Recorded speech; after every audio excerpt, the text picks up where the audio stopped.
Good morning friends, मैं आपका दोस्त सीके गौरव फिर से आपका स्वागत करते हैं मैथ्स मेनिया में। और मैंने जैसा लास्ट वीडियो में डिस्कस किया था लास्ट क्लास में कि height and distance intro part 1 था, ये इंट्रो पार्ट 2 है। वहाँ पे हमने कुछ क्वेश्चंस डिस्कस किए थे, बेसिक्स डिस्कस किए थे। और इसको जब भी समझ में आएगा जब आप फर्स्ट पार्ट को देखोगे। यहाँ पर मैंने सिर्फ थोड़ा थोड़ा क्वेश्चंस लिए हैं जो डिफरेंट वेज के हों, अच्छे से क्वेश्चंस को उठाया गया है, राइट ना।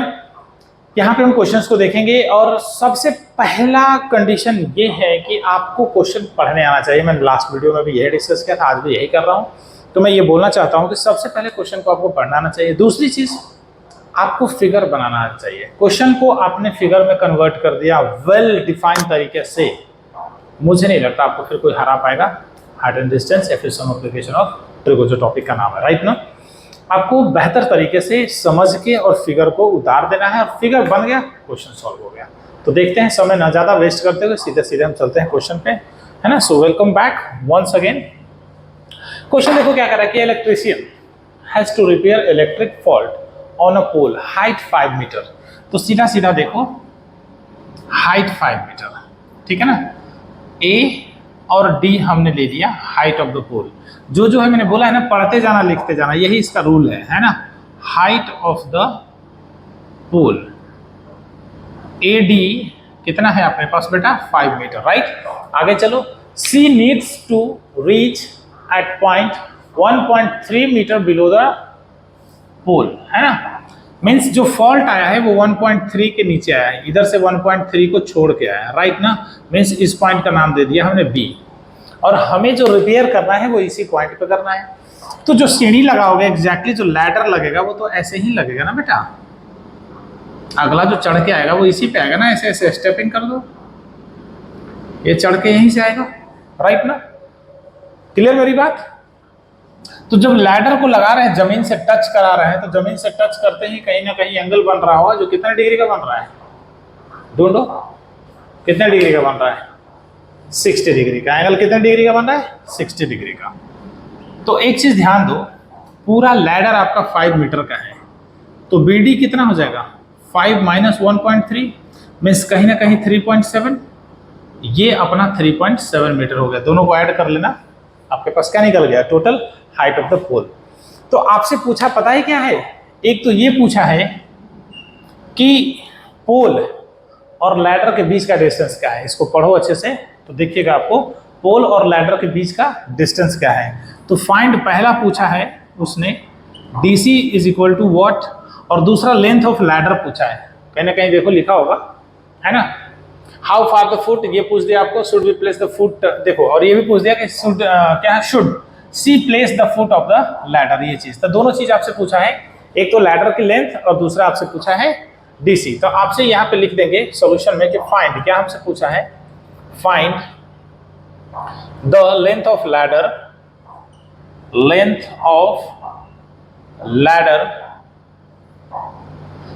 BC क्या है, एंड डिस्टेंस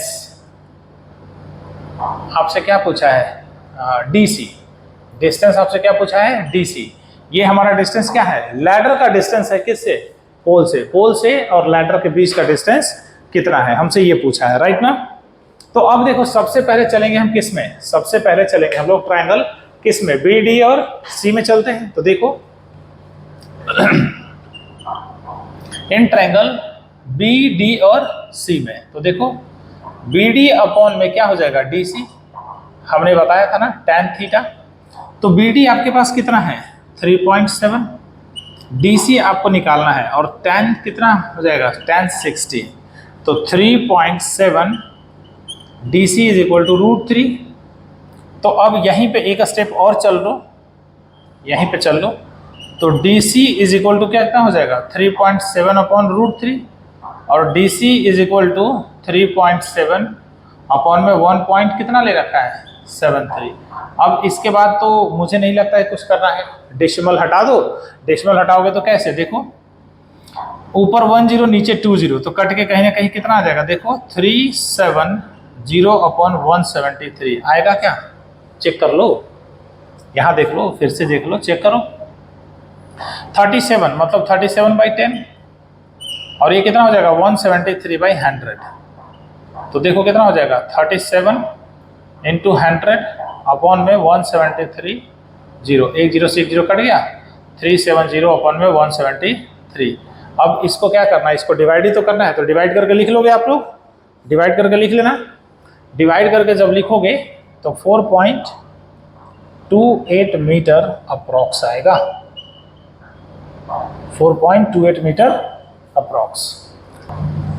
देखो यहाँ पे थोड़ा सा मिस्टेक भी है, मिस्टेक को हटाते हैं इसको। मिस्टेक क्या है कि ये इतना नहीं होगा, है ना, ये आंसर बस मिस्टेक है, ये मिस्टेक हो जाएगा। इसको सुधारते हैं 2.14 मीटर अप्रॉक्स। भाई मैं भी सोचूं कितना ज़्यादा कैसे हो सकता, नहीं 2.14 मीटर अप्रॉक्स, ठीक है। अब आते हैं सेकंड में, इस वाले फेज में। अब हम निकालते हैं ये हमारा निकल गया डिस्टेंस, राइट ना। अब हम लैडर की तरफ आते हैं, क्या कि इन ट्रायंगल किस में, BDC में, है ना। तो BD अपॉन क्या हो जाएगा BC, ये हो जाएगा अपने पास sin 60।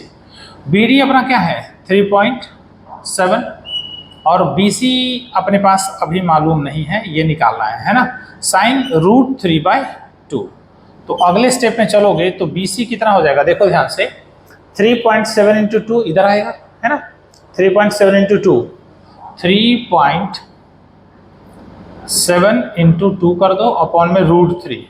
तो 3.7 कितना हो जाएगा, 2 7 जा 14 और 2 3 जा 6 और 1 7, 7.4 अपॉन में √3, 1.73, है ना, 1.73।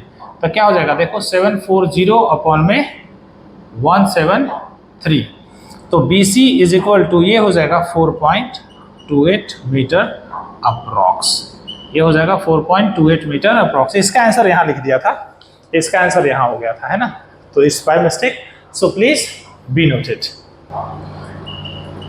Okay, so move on to next question, another interesting question right ना।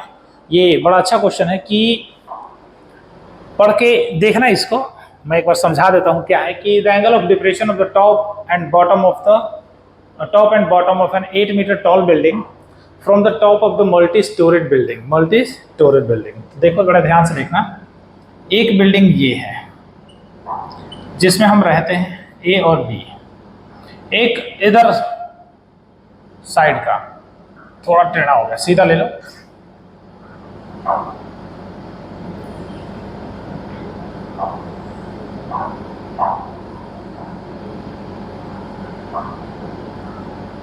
ये A B C D और E।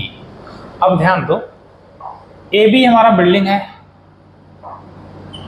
हाइट ऑफ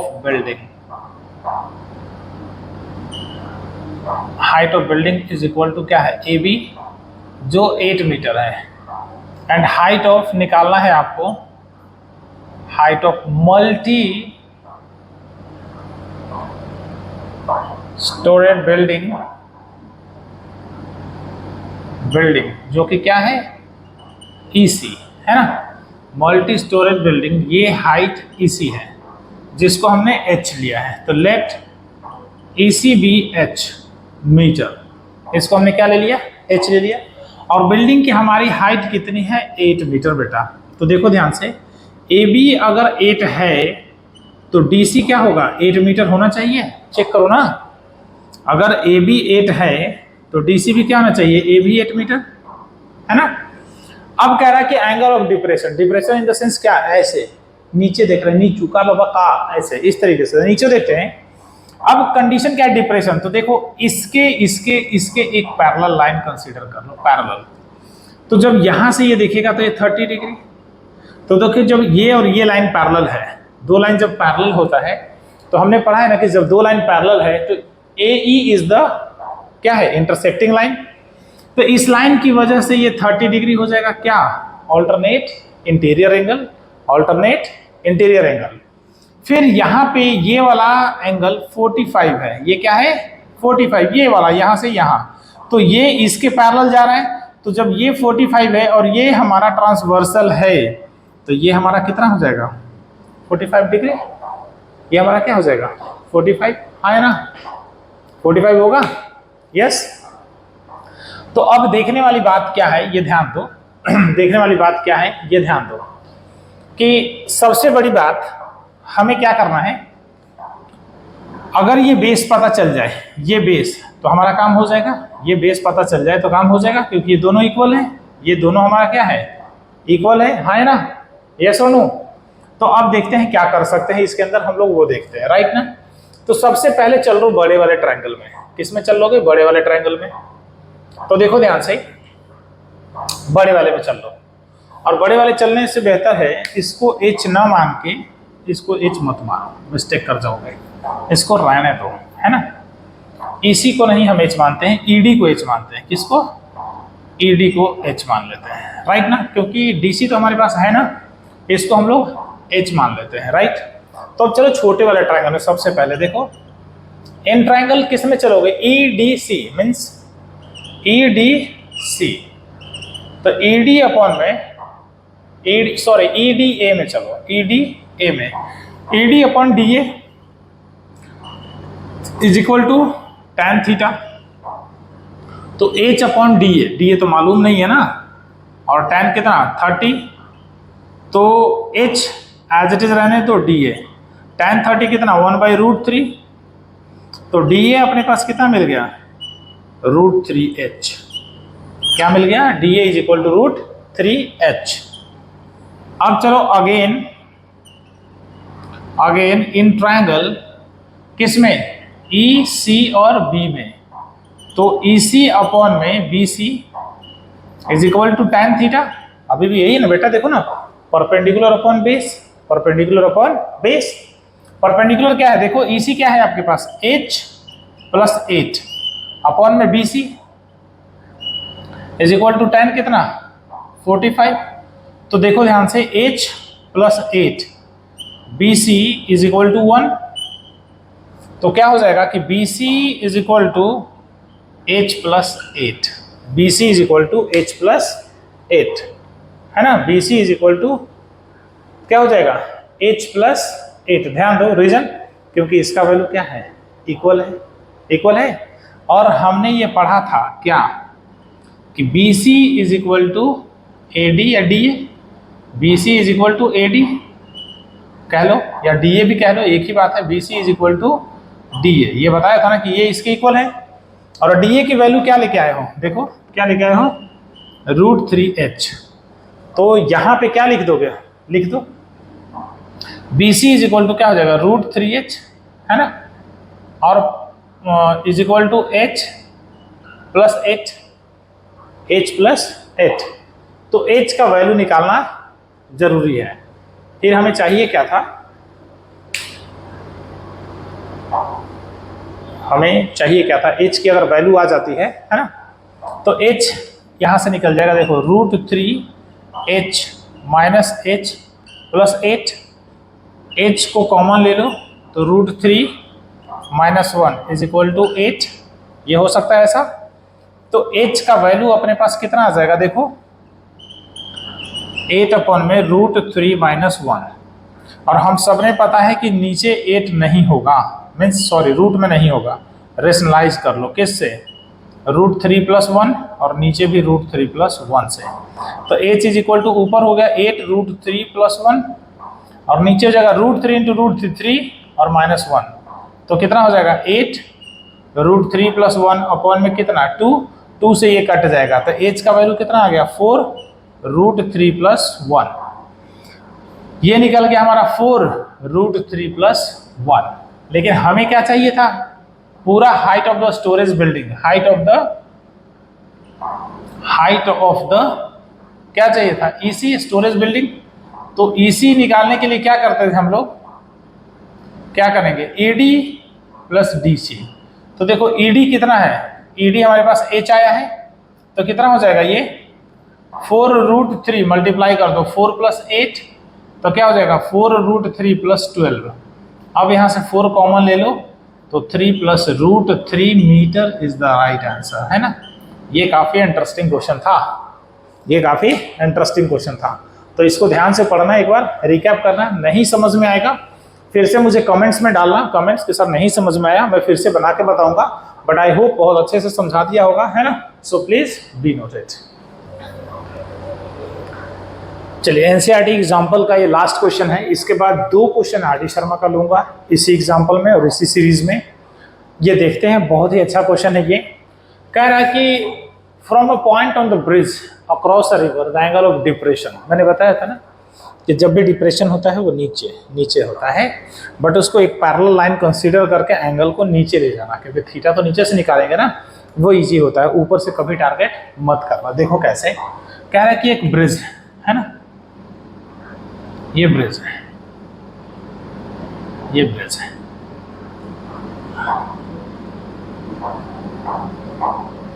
ठीक है।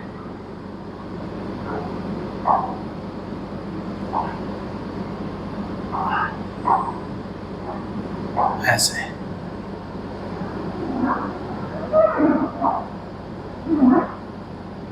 ब्रिज को शायद ऐसे ही कंसीडर करते हैं, है ना। ऐसे ये नदी है आपका, है ना, ये नदी में पानी जा रहा है, ये नदी है ना, इसमें फ्लो है ऐसे, ये नदी का पानी, ये पानी है ना, ये फ्लो है आपका, और यहाँ से इसकी हाइट 3 मीटर का है। नेमिंग कर देते हैं, ये पॉइंट P हो जाता है, और ये A और ये B और ये C, एक तरह से ट्रायंगल बन गया, राइट ना। तो यहाँ से क्या बनेगा हमारा, एक ट्रायंगल बनाएंगे इसको, ये ऐसे बनेगा और ये ऐसे बनेगा, राइट ना। ये हमारा डॉटेड बना देता हूँ ताकि आपको क्लियर हो जाए कि ये जा रहा है, ऐसे ब्रिज होता है, ऐसे, है ना। तो यहाँ पे 30 डिग्री बना रहा है, तो ये नीचे आ जाएगा, और यहाँ 45 डिग्री बना रहा है, और ये आपका CV ना, ये हमारा है width of the river, width of the river. आपसे यही पूछा है कि क्या होगा विड्थ ऑफ द रिवर। देखो ध्यान से, डिप्रेशन यहां से बंदा देख रहा है, ये पैरेलल है ना बेटा, ये लाइन और ये लाइन पैरेलल, अगर ये 30 डिग्री का होगा, ऑल्टरनेट इंटीरियर एंगल से 30 होगा, है ना। और यहाँ जब डिप्रेशन ये देख रहा है तो ये पैरेलल है, तो ये जब 45 डिग्री का होगा, एंगल ऑफ डिप्रेशन ये 45 का होगा, तो अब हमें इस 30 से और इस 45 से हमारा कोई लेना देना नहीं है। तो देखो ध्यान से, अगर ये 3 मीटर है, means PA height of the bridge, PA 3 metre है, तो एक बार इस ट्रायंगल में चलेंगे तो CA निकल जाएगा, और इस ट्रायंगल में चलेंगे तो AB निकल जाएगा। तो आपको CB निकालने के लिए क्या करना होगा, CA प्लस AB, ये निकल जाएगा आपका क्या, विड्थ ऑफ द रिवर। तो बड़े ध्यान से समझना, देखना है इसको क्या, कि इन ट्रायंगल किस में, PA और C में, किस में चलेंगे, PAC में, PAC, ये जो है ना वो परपेंडिकुलरली हाइट है, तो ये 90 डिग्री कंसीडर होगा, ये ध्यान रखना। तो अपने पास क्या होगा, PA अपॉन में AC इज इक्वल टू क्या हो जाएगा, tan थीटा। अब देखो मैंने मोस्टली आपको tan पे कराया है, मैंने बताया भी था कि 90% इस्तेमाल tan का होता है, थोड़ा सा sin और थोड़ा सा cos का होता है। तो PA अपने पास कितना है, देखो ना 3, AC मालूम नहीं, और tan थीटा मीन्स tan 30 डिग्री, तो 3 upon AC is equal to tan 30 कितना, 1/√3। तो AC इज इक्वल टू देखो तो 3√3 होगा, चेक कर लो, क्रॉस मल्टीप्लाई हो सकता है। और अगेन इन ट्रायंगल PAB में, तो PA अपॉन में AB बेटा, इसमें भी tan कितना 45 है, तो 45 बाद में लिखना है, यहाँ थीटा ही रखो। PA 3 है, AB मालूम नहीं है, और tan 45, तो 3 अपॉन में AB, tan 45 1, तो AB इज इक्वल टू कितना हो जाएगा, 3 मीटर, हाँ है ना। अब हमें निकालना था क्या, विड्थ ऑफ द रिवर, क्या, विड्थ ऑफ द रिवर क्या था वो, CB। तो CA प्लस AB करेंगे बेटा, CA कितना है 3√3, और ये 3 कॉमन ले लो, तो √3 + 1 मीटर इज द क्या, विड्थ ऑफ द रिवर। कोई दिक्कत यहां तक समझने में, मुझे नहीं लग रहा है कि कहीं हुई होगी। सो please be noted and 1 like subscribe कर दिया करो। आइए एक क्वेश्चन और देखते हैं, ये मैंने आर डी शर्मा से लिया हुआ है, यहाँ पे लिख दिया, राइट ना। सेम ही क्वेश्चन है जैसा हमने प्रीवियस देखा था, बड़ा मजेदार क्वेश्चन है। कह रहा है कि the shadow of a vertical tower on a level ground increase by 10 metre when the altitude of sun change from angle of elevation 45 to 30 degree. एक ट्रिक बताता हूँ, समझना है। जब भी सन की शैडो की बात होगी, ठीक है, ये ध्यान दो, तो बड़ा वाला जो एंगल होगा ना वो यही होगा। ये क्या होगा? बड़ा वाला एंगल यही होगा। ए बी और सी ले लेना। जब ये कहेगा ना इंक्रीज बाय 10, तो ये इसके बाद की बात कर रहा है, इंक्रीज बाय 10 मीटर। ये हमेशा एकदम कीवर्ड है, माइंड में बैठा लेना। जब भी सन्स के शैडो की बात करेगा तो ये बनेगा पहला एंगल 45।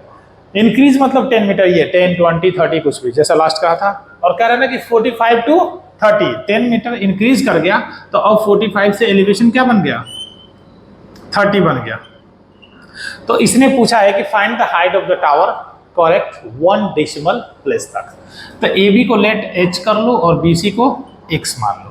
तो देखो, let solution, let A B H metre and B C be x metre. Theta अपने पास 30 दे रखा है और सी डी 10 मीटर दे रखा है ना। आपसे यही पूछा है कि find the height of the tower, find the height of the tower. A B means H की वैल्यू आ गया तो हमारा हाइट निकल जाएगा। ठीक है, दो ट्रायंगल है तो सबसे पहले एकदम इजी वे में चलेंगे in triangle A B C. तो देखो, ए बी अपॉन में बी सी चेक करना, वहां जाके ए बी अपॉन में बी सी कितना होता है? tan theta. तो ए बी कितना है? एच, बी सी कितना है? एक्स, और tan है बेटा 45। तो h by x is equal to 1, तो h इज इक्वल टू क्या बन गया? x। यहाँ तो काम खत्म, हमारा h is equal to x या x is equal to h। ये सारी बातें हमारे पास यहाँ पे हो गई। अब हम चलेंगे क्या? इन ट्रायंगल किस में? ए बी और डी में। फिर से वही बात, ए बी अपॉन में कितना? B D. ये हो गया हमारे पास कितना? tan 30 degree. थीटा लिख लो पहले। ए बी क्या है आपके पास? h। बी डी क्या है? x प्लस 10 और इतना tan 30। तो tan 30 क्या होगा? चेक करो, h x plus 10, x plus 10 is equal to 1 by root 3। तो root 3h is equal to x plus 10 है ना। अब h की वैल्यू क्या था? x। h की वैल्यू क्या था? x। ये दे दो, या फिर x का वैल्यू h दे दो, दोनों चीज दे दो। यहाँ पे देखो, हमें चाहिए h ना, तो टारगेट हमें क्या करना है कि h चाहिए, तो इस पूरे फंक्शन को h में बदल दो। तो देखो क्या हो जाएगा? Root 3h is equal to h plus 10। क्यों? क्योंकि x is equal to h है। तो यहाँ पे क्या हो जाएगा? देखो, रूट 3h माइनस h 10, तो h कॉमन ले लो, तो रूट 3 माइनस 1 बाई 10। तो h इज इक्वल टू कितना हो जाएगा? 10 बाई रूट 3 माइनस 1। ऐसे नहीं रखते, रेशनलाइज कर देते हैं। तो देखो क्या हो जाएगा? रूट 3 प्लस 1, नीचे से भी रूट 3 प्लस 1। तो h ऊपर कितना हो जाएगा? 10 और रूट 3 प्लस 1, और नीचे कितना हो जाएगा? देखो ना, 3 माइनस 1, 3 माइनस 1। तो h 10 रूट 3 प्लस 1 अपॉन में 2, 2 से 2 कट गया 5, तो कितना हो जाएगा? 5 और रूट 3 प्लस 1 और 5। रूट 3 की वैल्यू कितनी दे रखी है आपके पास? 1.73, 1.73 प्लस 1, तो 5 इंटू 2.73 चेक कर लो। 5 3 जा 15, 5 7 जा 35 और 1 36 और 5 2 जा 10 और 3 3 है ना। इतना मीटर अप्रॉक्स, इतना मीटर अप्रॉक्स 13.6 मीटर अप्रॉक्स है ना। Is the height of the क्या? What? Height of the vertical tower. A B is the tower. So please be noted. Thank you, काफी अच्छा लग रहा होगा है ना।